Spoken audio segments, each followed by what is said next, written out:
A vida inteira, seu pai disse escrever uma música, e o máximo que ele fizera foi assobiar, aqui e ali, trechos dessa canção, que você acha só existia quando ele assobiava.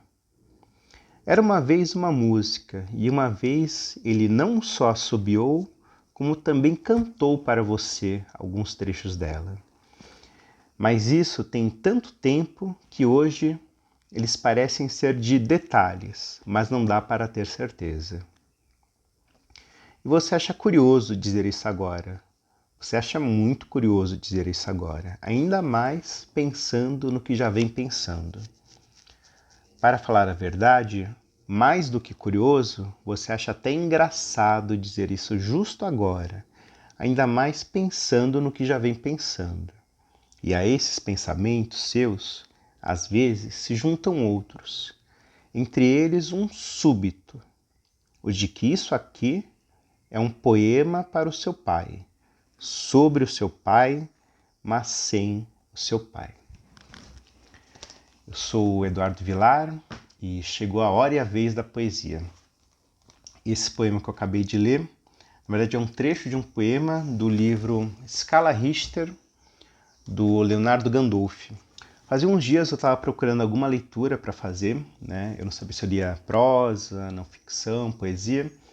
Eu estava mexendo na minha lista de leituras do Scooby e encontrei esse livro que eu tinha marcado há muitos anos já para ler ele, que eu tinha gostado de algum poema que eu tinha lido em alguma antologia, mas eu não lembro de onde que eu tirei esse poema. E aí eu comprei no estante virtual e não me arrependi. Foi uma das coisas mais interessantes de poesia que eu li nos últimos tempos. Ele é um livro publicado pela Sete Letras em 2015. Tá? Ele é um livro bem curtinho, né? Fininho ele, 66 páginas. E é um livro que contém 6 poemas que são divididos em várias partes. Né? E esse livro ele tem uma unidade temática, né? Como se fosse uma narrativa longa que percorre os poemas. Né? Apesar de ter cenas diferentes, personagens diferentes. Né? Então você olha no índice, tem lá o poema, né? E as várias partes que ele é dividido. Então, o primeiro poema é o Insert Coin, que é o mais longo de todos, que é uma referência às máquinas de fliperama. O poema Piquenique, que ele vai fazer uma referência a uma interpretação da Odisseia do Homero. Tem o poema Kansas, que é uma referência ao Mágico de Oz. Tem a Canção de Amor de J. Pinto Fernandes, que é uma referência à Quadrilha, do Drummond. Crocodilo, que ele vai dialogar com Peter Pan. E Sem Título 2012, que, enfim, não tem nenhuma referência no título. Né? Tem 2 temas gerais que acho que perpassa todos esses poemas. Né? Um deles é a dificuldade de estar presente, né? Seja na vida cotidiana ou estar presente nos momentos importantes, de vivenciar eles, né? Não estar com a cabeça em outro lugar.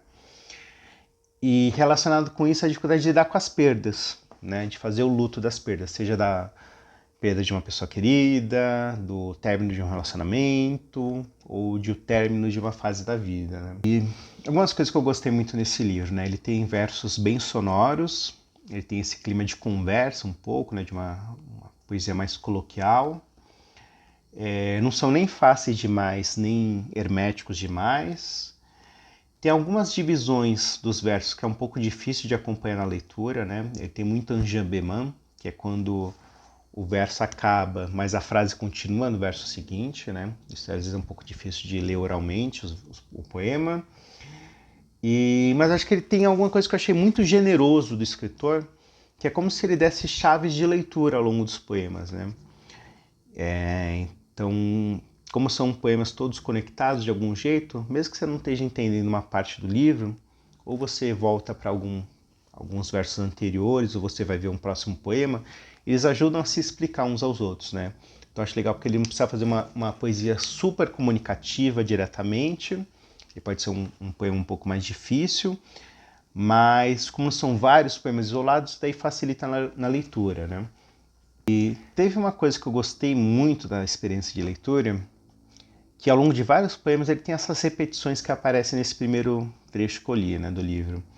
Que ele me lembrou muito uma entrevista do Drummond falando de como que as pessoas reagiram ao poema lá da pedra, né? No meio do caminho.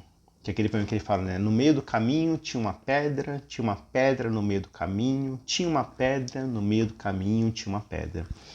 E ele fala de umas leitoras mais conservadoras, assim, em termos de poesia, que ficaram revoltadas com o poema, que falavam assim, mas que poema idiota, o poeta ele tem problema mental, ele tá achando que eu sou burro, essas repetições meio sem sentido. E eu tive isso lendo o começo do livro aqui, que ele tinha essas repetições meio estranhas, e eu ficava pensando, mas por que ele tá repetindo? É uma provocação, é uma coisa meio vazia, né? Eu não tava sacando muito bem.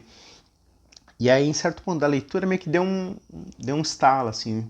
Acho que surgiu uma chave de leitura para entender isso, que é como se ele estivesse repetindo, porque ele está com dificuldade de entender a situação presente ali, né? Então é como se ele repetisse um pouco para fugir dessa situação, ou como se ele estivesse repetindo, tentando fazer pequenas variações para entender aquilo, desenvolver uma frase que desenvolva um sentido para aquela situação que ele está vivendo, né? E eu achei muito interessante como é que ele representa na experiência da leitura essa quase uma trava mental ou emocional do eu lírico ali, né? Ele realmente tem dificuldade de lidar ali com as situações que ele fala, né? Seja da perda do pai ou do final do relacionamento, né? Ele parece um pouco anestesiado.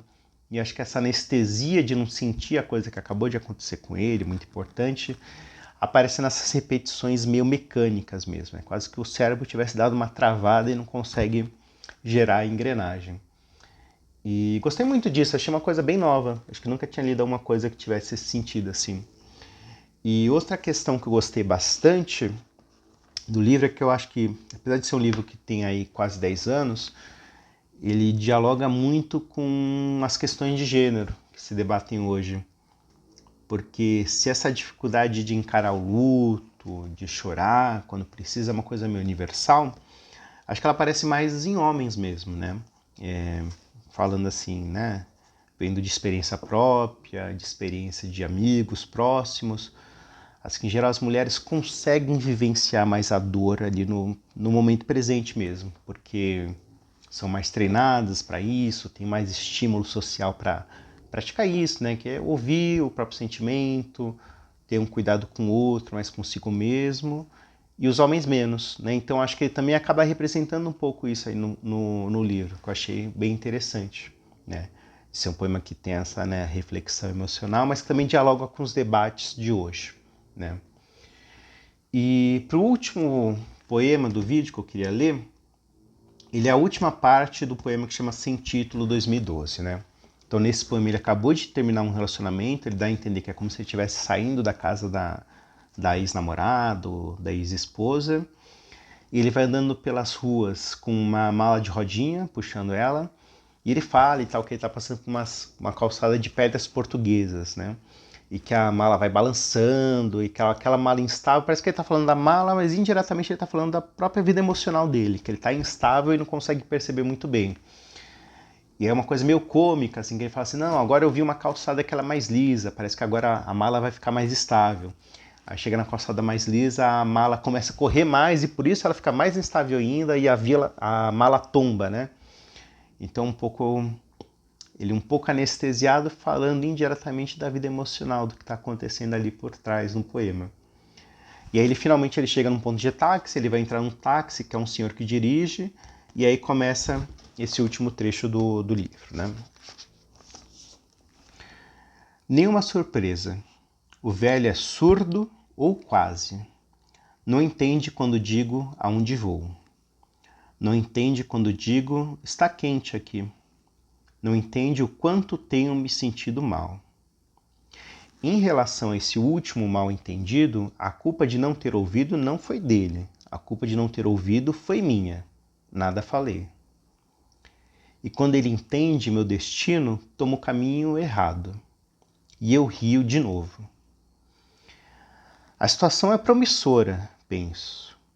Primeira tentativa. Senhor, o túnel é para lá.